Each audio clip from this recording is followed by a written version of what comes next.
Well, Happy New Year. I hope you had a very Merry Christmas.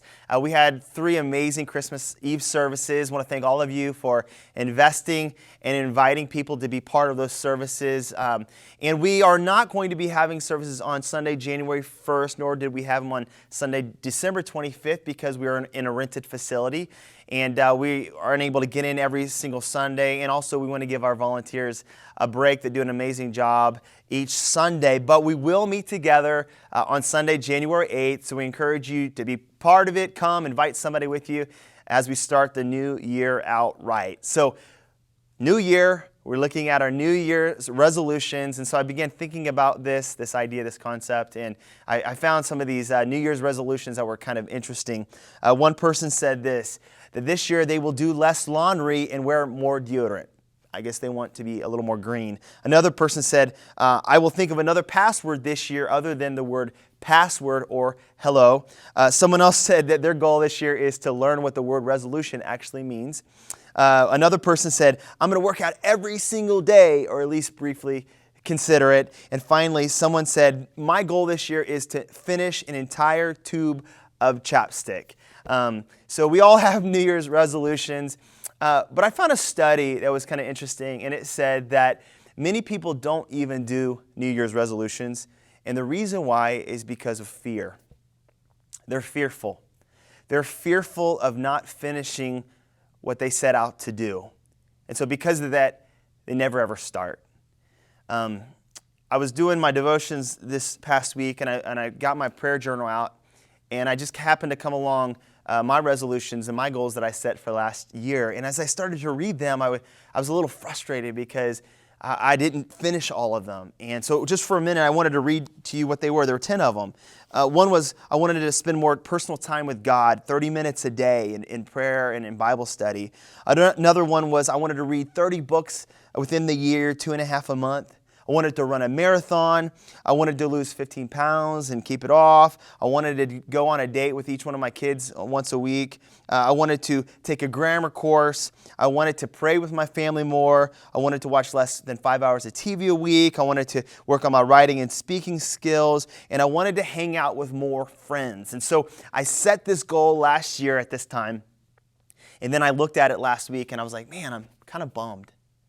But then I began thinking about it. I'm thankful that I did what I was able to do. And I started looking through the list, and I realized that 4 of them, man, I finished them. I nailed them. I was excited about that. Another 4, I did about half of them, and then 2 of them were just goose eggs. I didn't do anything. But I started thinking, like, what if I hadn't set those goals? What if I had done anything at all? And so I didn't beat myself up too much for it and just thought, I'm thankful for what I was able to do. The challenge is we need to finish what we start. And I believe that God has called each one of us to do something great, but we won't be able to finish it if we never take the first steps. He might have something for you to do this year. Maybe for some of you, He has this business He wants you to start. It could be a nonprofit. It could be profit. For others, it could be that He wants you to start some new relationships, make some new friends. Maybe you're a single guy and you need a wife. You need to step out there and ask a girl out. For others, maybe God wants you to be more generous. Generous with your time, generous with your money, and just give. And we begin to look at what God has for us, and maybe you're stuck. I want us to look at Hebrews chapter 11 and see what happened with Moses.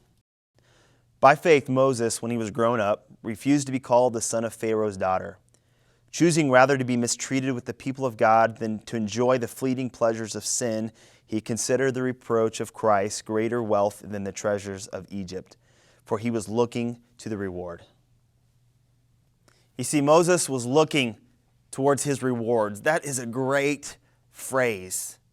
You see, he looked at the end of his life, and there was so many great things he had done, but he didn't start there. See, it all started when God came to him in the burning bush and asked him to do something crazy. He said, Moses, I want you to go to Pharaoh and tell him to let my people go. And Moses is like, whoa, what are you talking about, God?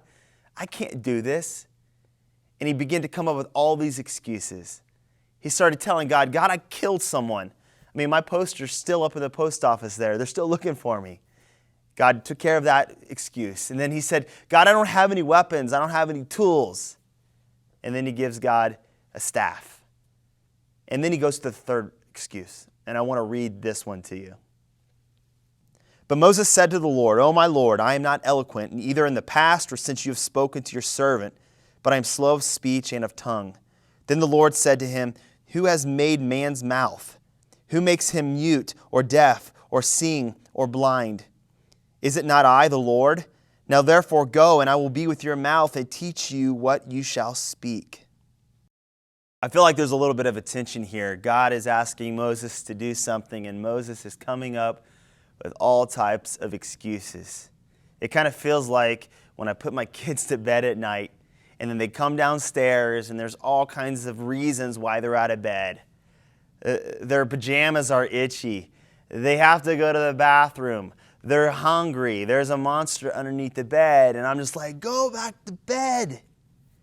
I believe that's what some of us are doing with God. God has something for us. And he's saying, look, you can do this. I believe in you. I want to encourage you, start where you are. He has something laid out for you, but just take the next step. I feel like many of us, we have an excuse that we don't feel like we're educated enough. We don't have all the answers.